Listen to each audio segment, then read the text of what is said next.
May adlaw ato mga kakisunan ato ang mga Pilipino, kumusta kamong tanan? Labi na sa ato ang mga OFW, labi na sa baguhay lang nakatan-aw sa ato ang YouTube channel.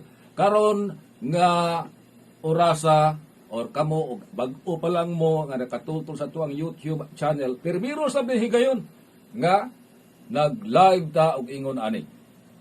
So, ato ang hiskutan ang mga katungod ninyo nga mga OFW ug unsa man gyoy ang inyong buhaton panahon nga mabiktima kamo sa illegal recruitment.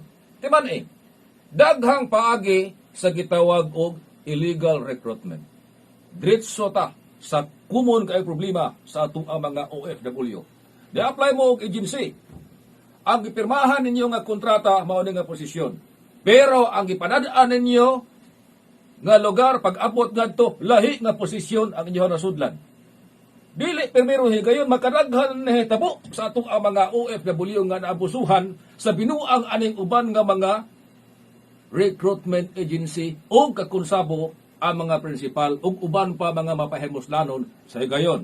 Timanin ninyo, palalitan, ang inyong i-applyan gani, office worker, kinahanglan na butang ka na sa kontrata ninyo, timanin yun sa kontrata ha, contract of employment. Buti pasabot, kontrata ka na sa inyo ha pagtrabaho.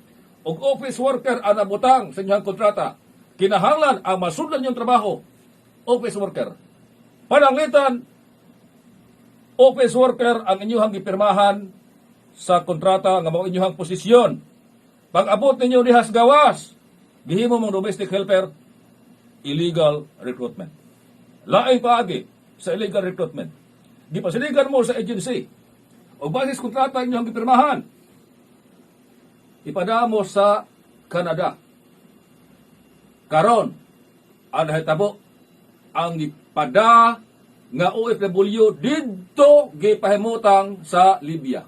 Lahi nga destination na ang ipadadaan sa OFW, illegal recruitment. Magbantay mo, ug mauna inyong experience, pwede na itong kihaan ang agency, appeal na ang nag-recruit ninyo, o kung mahimo ang principal kung kananyong amoron di na mo nagtrabaho kung ma-establish o doon na ebidensya nga kakonsabo ka na sa illegal recruitment, pwede atong i-file ang kaso.